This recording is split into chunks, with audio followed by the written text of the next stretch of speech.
मेरी तरफ ही देख रही थी। वो मेरी ब्रा मैंने अपने घूंघट से उसे छुपा लिया तो उसने नजरें हट ली। फिर 1 घंटे तक वो बातचीत करते रहे और मैं एक लड़की की तरह घूंघट करके नजरों को नीचे किए बैठा रहा। फिर मयंक की माँ ने कहा कि लड़का लड़की को कुछ अकेले में बात करनी हो तो कर सकते हैं। उन्होंने कहा जाओ बात कर लो, मुझे कोई बात नहीं करनी थी, पर मयंक ने कहा कि हाँ चलो, और उसने मेरा हाथ पकड़कर छत पर ले गई।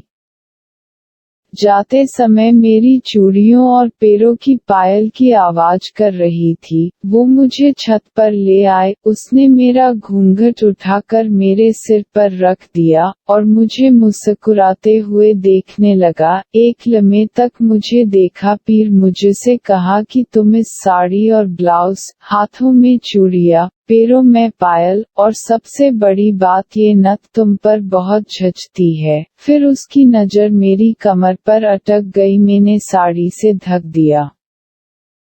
मैंने मेरी बॉडी की तारीफ सुनकर अच्छा लग रहा था इसलिए उसे थैंक्स कहा। फिर मैंने उससे पूछा कि तुमने मेरे मम्मी पापा से ऐसा क्यों कहा कि मैं एक दुल्हन और तुम एक दूल्हा बनकर शादी करेंगे। इस पर मयंक ने कहा कि मेरी बचपन से सपना था कि मैं एक लड़के को लड़की बनाकर, दुल्हन की तरह सजाकर, घोड़ी पर बैठकर उसके घर जाऊं और उसे अपने घर लाऊं, और साथ ही मैं दूल्हा बनूं।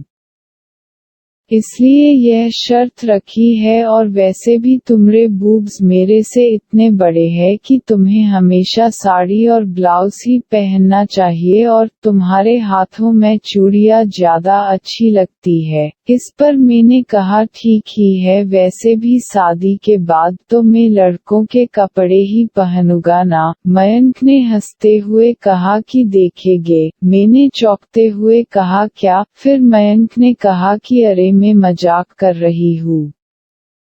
और आगे कहा कि अब मुझे बताओ कि बाथरूम कहाँ है, मुझे जाना है। मैंने उसे बाथरूम दिखाया। हमारे घर में औरतों के और मर्दों के बाथरूम अलग अलग थे, इसलिए मैंने उसे औरत के बाथरूम की तरफ इशारा किया। ये रहा बाथरूम, पर वो मेरी बात अनसुनी करती हुई मर्दों के बाथरूम में गई और उसने तो खड़े खड़े ही बाथरूम कर दिया। उसने दरवाजा भी बंद नहीं किया था। मैं उसे देखा रहा था कि आखिर उसने खड़े खड़े कैसे किया।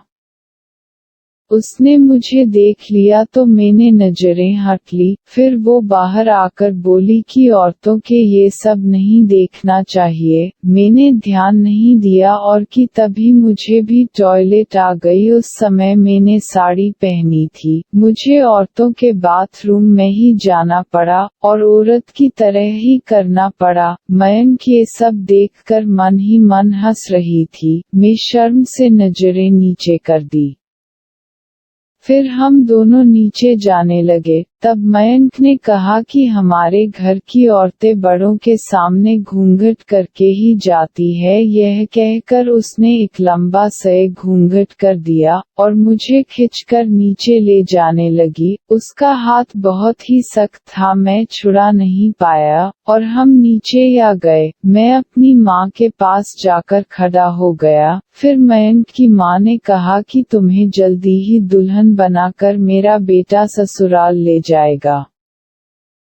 उनकी बात सुनकर नचने क्यों, पर मुझे खुद को एक औरत मानने लगा। मेरे हाथों की चूड़ियां, ये साड़ी, ब्लाउज, छन छन करती पायल, ये नोज रिंग, इन सब चीजों ने मानो मुझे एक औरत के बंधन में बांध दिया हो। फिर मयंक ने कहा कि कहाँ खो गई? खो तो अभी है, ले जाऊं। ये सुनकर सब हंसने लगे। फिर वो यह कहकर अपने घर जाने लगे कि अब तो बारात लेके ही आएंगे, और मयंक जाते जाते भी मेरी बॉडी की तरफ घूर घूर के देख रही थी, मानो खा ही जाएगी। अब से मुझे शादी तक अब औरतों की तरह ही सास सावर कर रहना था। अब इन दिनों में मेरी मेहंदी की रस्म पूरी करनी थी। मेहंदी मयंक के घर से आने वाली थी। फिर सभी रिश्तेदारों ने मुझ पर, पूरी बॉडी पर मेहंदी लगा दी और मेरी इस तरह से